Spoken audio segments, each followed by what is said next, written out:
नमस्कार, मी शिल्पा गुजर. साम संजीवनीमध्ये आपल्या सगळ्यांचं स्वागत आहे. आज आपला विषय आहे आमवातावर पंचकर्म उपचार आणि आपल्याला मार्गदर्शन करणार आहे डॉक्टर अर्चना जानूगडे. त्यांचा गेली 18 वर्षांचा अनुभव आहे. त्याचप्रमाणे पंचकर्म आणि आयुर्वेदामध्ये त्यांनी स्पेशलायझेशन केलेले आहे. त्याचप्रमाणे कॉस्मेटिक थेरपीमध्ये त्यांना गोल्ड मेडल मिळाले.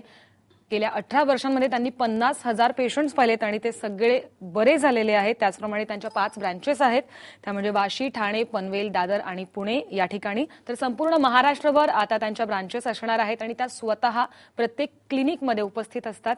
आपण त्यांच्याकडनं अनेक गोष्टी जाणून घेणार आहोत. त्यांच्याकडे अनेक पेशंट्स येतात, संपूर्ण महाराष्ट्रच नाही देशभरातनं आणि बाहेरगावावरनंही त्यांच्याकडे पेशंट्स येतात. त्यांच्याकडनं आपण आमवातावर पंचकर्म उपचार या विषयाबद्दल आज जाणून घेणार आहोत.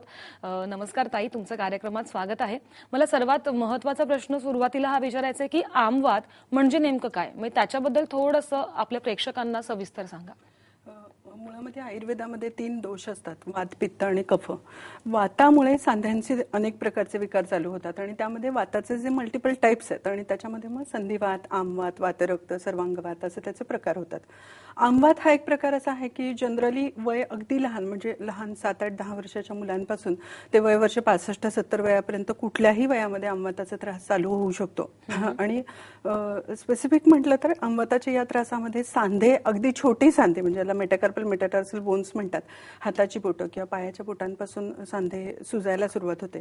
प्रायमरी कंडिशनमध्ये असं होतं की कधीतरी एकच हाताच्या बोटाला सूज आली किंवा पायाच्या बोटाला सूज आली आणि बऱ्याचदा असं होतं की कधीतरी सूज आली तर तात्पुरत्या स्वरूपामध्ये काहीतरी औषधी ट्रीटमेंट केली जाते, पण नंतर असं होतं की एक बोटमध्ये सिम्पटम्स असे असतात की कधी एका वात हा संचारी, त्यामुळे कधी एका बोटाला कधी दुसऱ्या बोटाला हळूहळू करत हाताच्या सगळ्या बोटांना सूज यायला लागते. मग पायाच्या बोटांवरती सूज येते, मग रिस्टला सूज येते.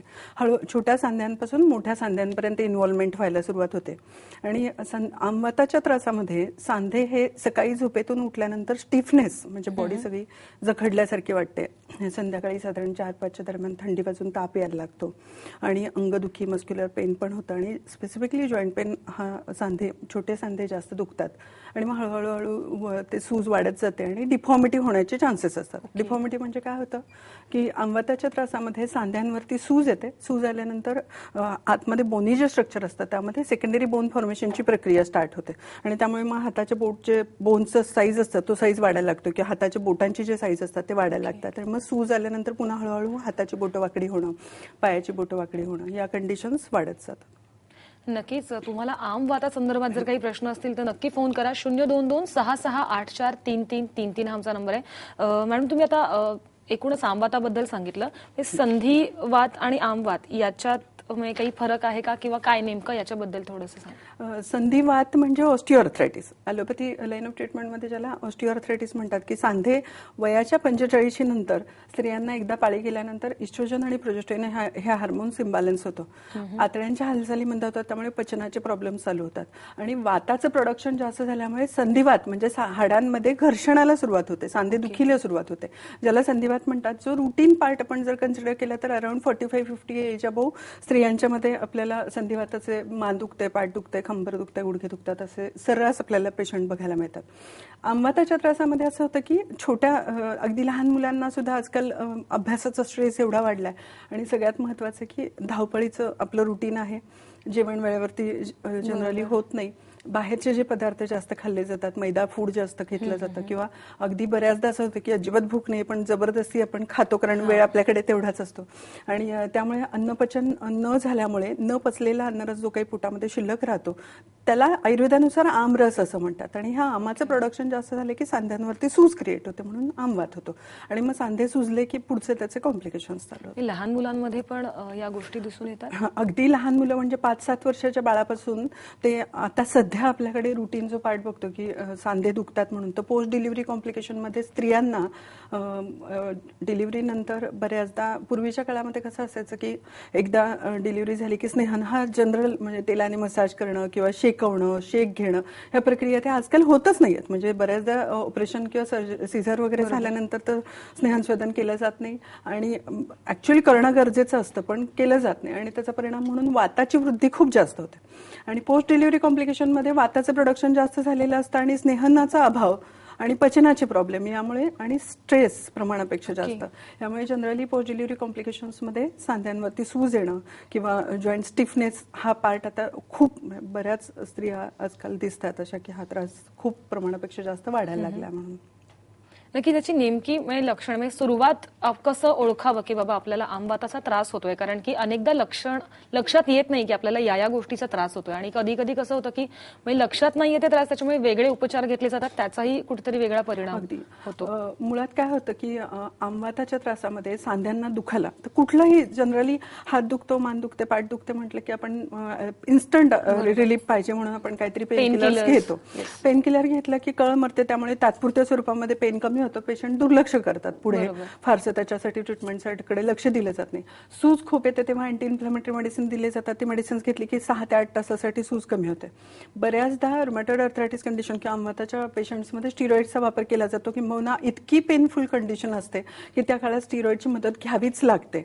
पण मग स्टिरॉइड कंटिन्युअस वापरले तात्पुरत्या स्वरूपामध्ये जनरली काही अशा कंडिशन असतात की त्या काळात स्टिरॉइडची मदत घेऊन ते पेन कंट्रोलमध्ये आणलं जातं, पण त्याचा एक डोस टेपर करून साधारण 3 ते 5 दिवसांसाठी दिला जातो.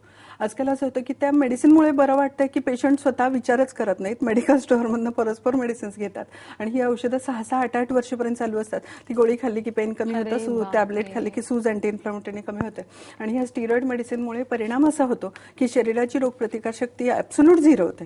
कारण कुठलाही विकार आपल्या शरीराला झाला तर त्याच्याशी लढण्यासाठी स्वतःची एक सेल्फ इम्युनिटी असते. जेव्हा आपण आर्टिफिशियली ती मदत घेतो तेव्हा शरीराला सवयच राहत नाही आणि मग असं होतं की एकदा स्टिरॉइडची मदत घेतली की पुन्हा मग तुम्हाला जरा जरी कसलाही त्रास झाला, सर्दी खोकला किरकोळ हा, पण जॉईंट जरी स्टिफ व्हायला लागले तरी पुन्हा सर्दी खोकल्याचा त्रास असो, दम्याचा त्रास असो, मग तुम्हाला स्टिरॉइड परत डिपेंडंट होतं, म्हणजे त्याला ऍडिक्शन होतं स्टिरॉइडचं.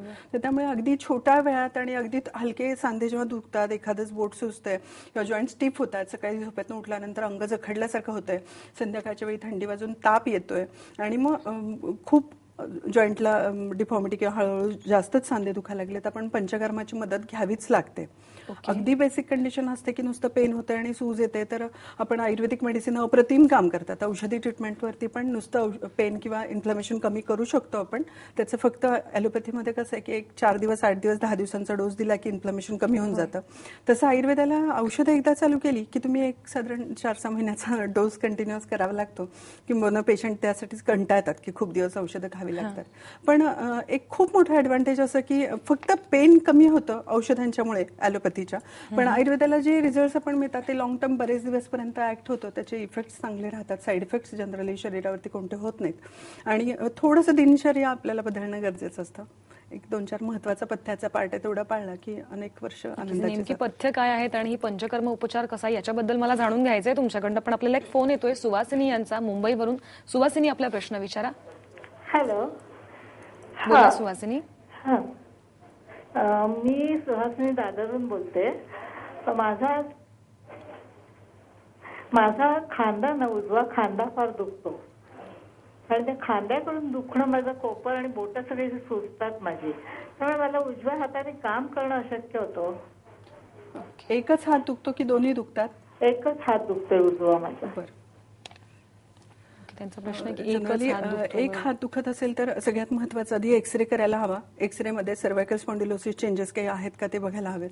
बऱ्याचदा असं होतं की मणक्याच्या मध्ये असणारी गादी दबली जाते आणि त्याच्यामुळे जी नस मानेतून निघून हाताच्या बोटापर्यंत येते ती इथे 2 मणक्याच्या मध्ये दबते आणि त्याचा परिणाम म्हणून रेडिएटिंग पेन, मग मानेपासून ते हाताच्या बोटापर्यंत हात जड झाल्यासारखा होणं, हाताला मुंग्या येणं, एकच हात खूप जास्त पेन व्हायला सुरुवात होते आणि इन्फ्लेमेशन म्हणजे सूज येते सांध्या ह्याच्यावरती हातावरती. तर मुंग्या येणं किंवा हात जड होणं हे सिम्पटम असेल तर एक एक्सरे काढला तर आपल्याला त्याच्यामध्ये स्पॉन्डिलोसिस चेंजेस जर असतील तर आयुर्वेदिक मेडिसिनल ट्रीटमेंट बेसिक कंडिशन असेल तर करता येईल. अराउंड 35-40 अबव एज असेल आणि जास्त जर डिस्क बल्ज असेल किंवा कॉम्प्रेशन आपल्याला जास्त जाणवत असेल तर पंचकर्म करावीच लागतील. आणि मग हे पंचकर्माचा एक कोर्स असतो, एक 10 दिवस, 20 दिवस, 1.5 महिना, 3 महिना. तर बेसिक कंडिशन असेल तर 10 दिवसाची पंचकर्म केली तरी हे इन्फ्लेमेशन कमी होतं, सूज कमी होऊन जाते, कॉम्प्रेशन होत असेल कारण मस्क्युलर स्टिफनेस असतो असतो. तो स्टिफनेस तुमचा स्नेहनाच्या किंवा आपण पोटली फर्मेंटेशनच्या ज्या ट्रीटमेंट करतो, राईसच्या पोटलीचे फर्मेंटेशन केले जातात, त्याच्यामध्ये इन्फ्लामेशन सगळं निघून जातं. त्यामुळे अगदी ट्रीटमेंट चालू केली की 2-2.5 महिन्यात पेन पूर्ण क्लिअर होऊ शकतं. नक्कीच पंचकर्म जर उपचार केले तर नक्कीच हे पेन तुमचं जाऊ शकतं आणि त्याच्याकडे अजिबात दुर्लक्ष करू नका असं डॉक्टरांनी सांगितलेलं आहे. तुमचे जर आणखी काही प्रश्न असतील तर नक्की फोन करा. 022-6684-3333 हा आमचा नंबर आहे. आता एका छोट्याशा विश्रांतीची वेळ झाली आहे. आपण कुठेही जाऊ नका, पाहत रहा साम संजीवनी.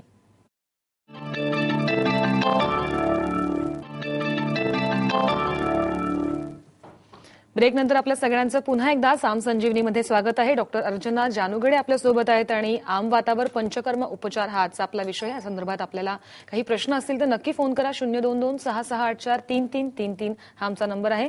अर्चनाताई, तुम्ही ब्रेकवर जाण्याआधी आम्हाला आमवाताबद्दल सविस्तर सांगितलं, पण तुमच्याकडे काही स्लाइड्स आहेत, त्याच्या माध्यमातून आणखी चांगल्या प्रकारे आमवात म्हणजे काय आपल्या प्रेक्षकांना कळू शकतं.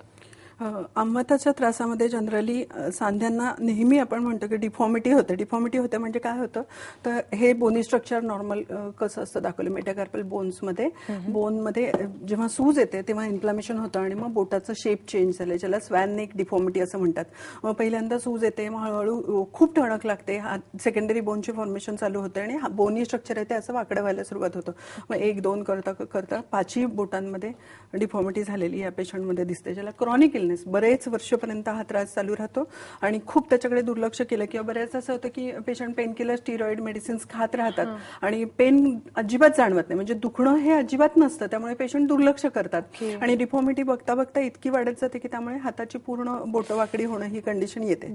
यात पण एक डिफॉर्मिटीचा टाईप दाखवलाय की हाताची पूर्ण बोटं वाकडी झाली आहेत. पायामध्ये पण मेटाटार्सल बोनमध्ये सेकंडरी बोन फॉर्मेशनची प्रक्रिया झाली, त्यामुळे हा बोनचा साईज वाढलाय आणि ही पण बोटं अशी वाकडी झाली आहेत. जनरली रिस्ट मध्ये हे बोन सुद्धा भयंकर पेन होतं आणि त्याच्यामुळे मग दुखणं वाढत जातं, बोनवरती बोन फॉर्मेशनची प्रक्रिया चालू होते, त्याच्या बाजूला असणारं टेंडॉन कॉम्प्रेस होतो आणि त्यामुळे अल्नार टाईप म्हणजे एकच बोट भयंकर दुखतं. खांद्यापासून ते हाताच्या बोटापर्यंतचा भाग आहे तो जास्त पेन बऱ्याचदा जाणवतो. मग या डिफॉर्मिटीच्या फेजेसमध्ये जनरली काय होतं की हाताची बोटं पायाची बोटं ही इन्व्हॉल्वमेंट जशी होते तसं खूप दिवसपर्यंत त्रास चालू राहिला की मानदुखी कंबरदुखीचा त्रास होतो, गुडघ्यांवरती सूज यायला लागते. गुडघ्यामध्ये पण सेकंडरी बोन फॉर्मेशनच्या प्रक्रियेनंतर गुडघ्याचा साईज भयंकर वाढतो आणि मग पाय फोल्ड करून बसणं ॲब्सोल्यूट बंद होतं, म्हणजे पेशंट बसूच शकत नाही त्या कंडिशनमध्ये. ज्या आपण सर्वायकल कंडिशनला किंवा मानदुखी कंबरदुखीचे त्रास होतात त्या काळामध्ये सुद्धा मस्क्युलर स्टिफनेस खूप जास्त जाणवतो आणि त्याला मग पंचकर्माची आपण मदत घेतली की खूप चांगल्या पद्धतीने रिकवर होतात. नक्कीच. आपल्याला आणखी एक फोन येतोय सांगलीवरनं, पद्मश्री यांचा. पद्मश्री, आपला प्रश्न विचारा. बोला पद्मश्री. हॅलो. रोज एक पार्ट माझं दुखते, एकदा हात दुखते, एकदा पाय दुखते आणि सुचते पण लई आणि काय काम सुद्धा करायला येत नाही. वय किती आहे तुमचं? पद्मश्रीताई, तुम्हाला माझं आवाज वय 39 आहे का? बरोबर. जनरली 39 म्हणजे सांधे कोणतेही पेन हे मस्क्युलर पेन जर असेल तर बऱ्याचदा वाताचे प्रोडक्शन खूप जास्त झाल्यामुळे सुद्धा पेन होऊ शकतं आणि कोणताही पार्ट दुखतो तेव्हा स्त्रियांच्या मध्ये जनरली कसं असतं की जेवण वेळेवरती न जेवणं, त्यामुळे पचनाचे असंख्य त्रास चालू होतात की बऱ्याचदा असं होतं की खूप सगळेजण जेवायला बसतात तेव्हा आपण सगळ्यांनी ताट घेऊन जेवायला बसायचं म्हणून जेवलं जातं, तेव्हा असं होतं की आपल्याला जेव्हा भूक आहे तेव्हा आपल्या जेवणाकडे लक्ष नाहीये आणि जेव्हा आपण जेवायला बसतो तेव्हा तोपर्यंत भूक मरून गेलेली असते. म्हणजे नक्की काय होतं तर पाचक पित्त जे सिक्रेट होतं आणि फूडचं डायजेशन होतं हे सगळं पित्त रक्तवाहिन्यांमधून ऍब्सॉर्ब केलं जातं आणि जेव्हा सगळ्यांच्या बरोबर जेवायला बसतो तेव्हा फूड डायजेस्ट होण्यासाठीच जे आवश्यक ज्यूस तिथे आहे पाचक पित्त ते अवेलेबल नसल्यामुळे फूड डायजेस्ट प्रॉपर होत नाही आणि मग अनेक वेळेला असं होतं की वर्किंग लेडीजमध्ये प्रॉब्लेम असा की 1 ते 1.5 लंच टाइम, हाऊसवाईफ असतील तर वेळ जसा मिळेल तसं जेवायला बसणं, म्हणजे असा प्रकार होतो की जेवण अवेळी जेवल्यामुळे न पचलेल्या अन्नरसामुळे पोट फुगणं, पोट गच्च होणं असे प्रायमरी कॉम्प्लिकेशन्स बऱ्याचदा चालू होतात आणि पचनाच्या प्रॉब्लेम नंतर असं होतं की सांध्यांवरती हळूहळू सांधे दुखतात, मग कधी एक हात दुखेल, खांदा दुखेल, मान दुखेल, पाठ दुखेल आणि मग हळूहळू सूज यायला सुरुवात होते आणि मग ह्या सगळे कॉम्प्लिकेशन्स वाढत जातात. तर सगळ्यात महत्त्वाचं असं असेल की तात्पुरत्या स्वरूपामध्ये तुम्हाला जर नुसतं पेन होत असेल तर प्रॉपर आयुर्वेदिक डॉक्टरांचा जर सल्ला घेतला तर औषधी ट्रीटमेंट आपण 1-2 महिने 4 महिन्याचं जरी औषधी फॉलोअप जर केला तरी हे पेन ॲब्सोल्यूट कमी होऊ शकतं, कारण तसं 38-39 एज आहे. जर आता याच्यामध्ये पण आपण जसं म्हटलं की वाताचे मल्टिपल टाईप्स आहेत, असंख्य प्रकारचे वाताचे प्रॉब्लेम्स असतात. मग जनरली जनरली आता आपण 40-45 अबव एज मध्ये पोस्ट मेनोपॉझल सिम्पटम्स मध्ये आर्थरायटिस कंडिशनला ऑस्टिओआर्थरायटिस कन्सिडर केला जातो.